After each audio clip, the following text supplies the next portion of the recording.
Bong Navarro na dapat ipakikisama sa mga tao, di ba? So, talagang sinama ko rin sa captain. So, naging training mo sa Cinemalaya. Magaling. Okay, ngayon naman ay pumunta tayo sa ating next question. Biggs Almacen of Abate and Biggs Buzz is here! It's you again. Hi! Hello, JL. JL, balikan lang natin yung kissing scene. Since yun yung unang kissing scene ninyo ni Fiang, paano nyo yung pinaghandaan?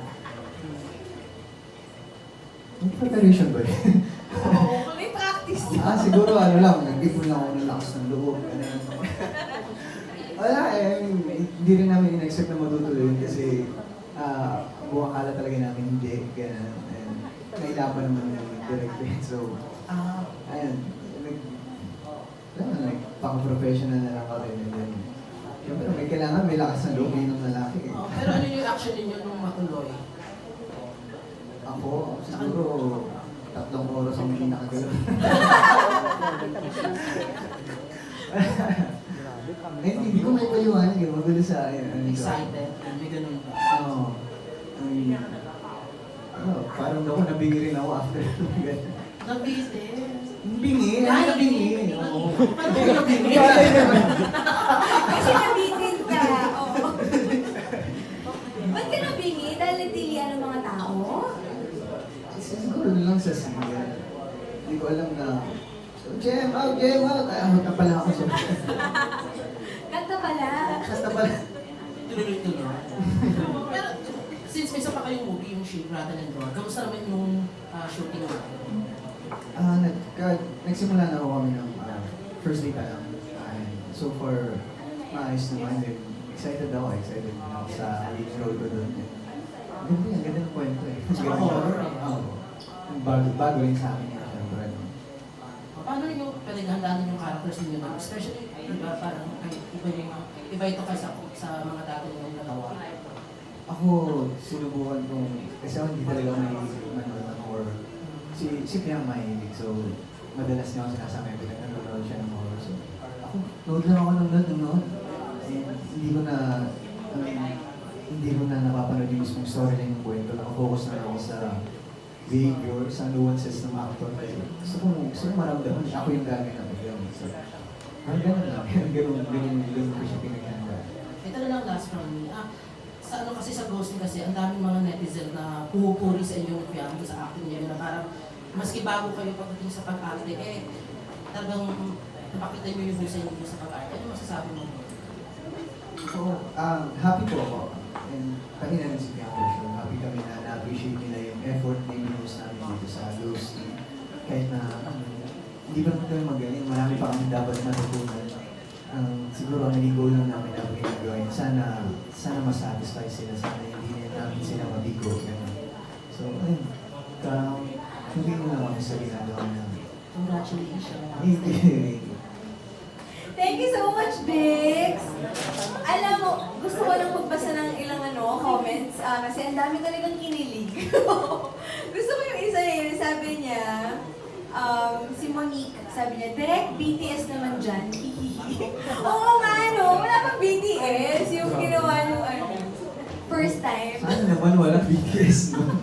Sana wala. Direct na nanawagan ako, wala tayong BTS na. Tsaka, kahit sa camera pala, halatang namula ka raw. Kitahin nila na namumula ka raw kanina. Ito naman sabi ni Mary Ann Alano, grabe ka, Mac!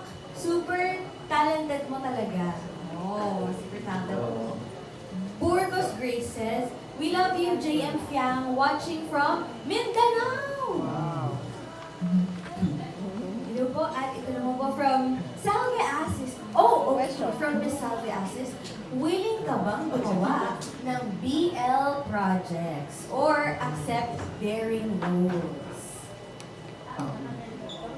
BL yung voice lang yun. Yes. Gusto ko hindi. Hindi ko alam. I mean, ngayon, halimbawa ngayon sa nafe-feel ko, parang malayo sa ako, sa personality ko. Parang hindi ko siya kaya gawin. Though, gets ko naman, as an actor dapat, may willing ka na ito gawin yung trabaho. So, pero pakiramdam mo kasi kapag ang trabaho, hindi ako komportable. Ako, amin ko na hindi naman sa pag ayoko namang mahusgahan. Pero parang hindi ko siya magagawa. At least, diba, honest si JM. I mean, authentic pa rin talaga siya sa sarili niya. Kilala niya yung sarili niya kung ano yung kaya niya gawin at hindi kanya-kanya naman yan, di ba? Doon pa nga lang kay Fiang talagang namumula ka na eh. Oo, Mainit dito. Mainit. namumula na nga siya doon, oo. So siguro one step at a time. One step at a time tayo.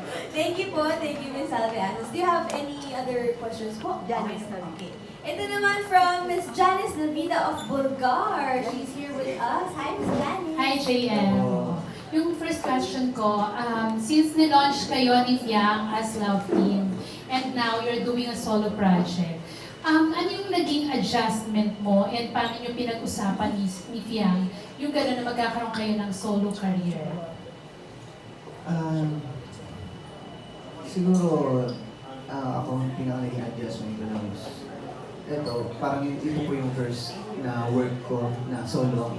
Kasi simula lumabas ko ng bahay ko yung madalas nung nagiging trabaho namin magkasama kami, shoot man yan o gig or event, lagi ako magkasama. So, nanibago ko.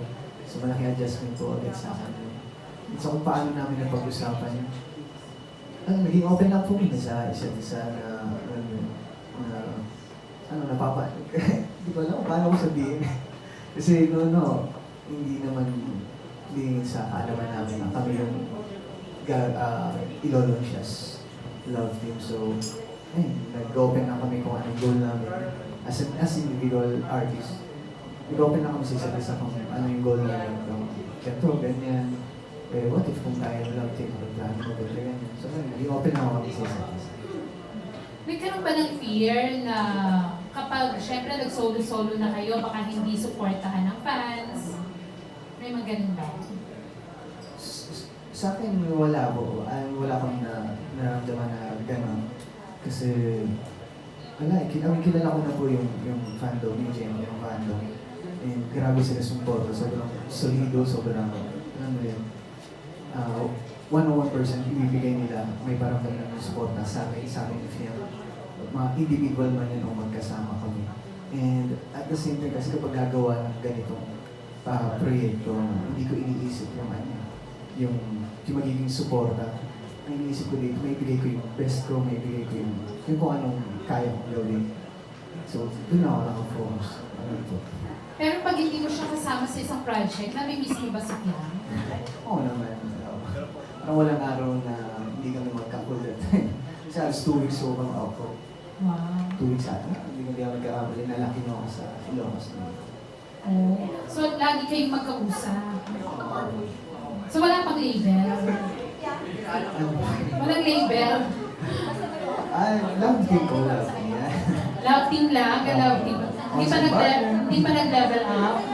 Yung happiness. Level up yung happiness. Grabe siya. Pero kung sakali, JM, na magkakaroon ka ng another love team, willing ka ba na may partner sa iba? And same with Fiang? Love team. In terms of love team, siguro wala akong pipiliin talaga. Honestly, nung mga naging global na ako dyan, si Fiang at si Fiang na talaga yung gusto kong magka-love team. Kung bibigyan ako ng opportunity na magkaroon ng magka-love team, si Fiang na talaga yung pipiliin ka kung ano ng proyekto yan.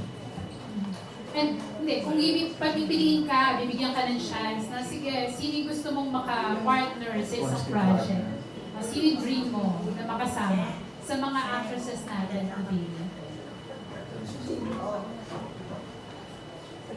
Honestly, puro lalaki lang po talaga na-idolize ko eh. Pero siguro kung magkakaroon mo ng ganun klase ng opportunity, ako, as an actor, siguro magiging open po ako. Pero syempre hindi ko ito pwedeng gawin nang wala yung opinion ko. Kaya unang-una syempre kailangan ko ipagpaalam sa kanya. And gusto ko, syempre malaman ko yung salary na patungkol sa project namin. Kasi I don't think na magagawa ko yung project na yun wala yung support na ibibigay niya. Wow. So pag hindi pumayag si Fiang, Ay, baba. so i-reject mo din yung project kahit gano'ng kaganda? Yeah, I think so. Ano mo mangyayari kasi kailangan ko pang unahin yung mararamdaman ng screen partner, ganun ba? Wow. Bago ko po gawin yung ganun klaseng play. Parang hindi na kailangan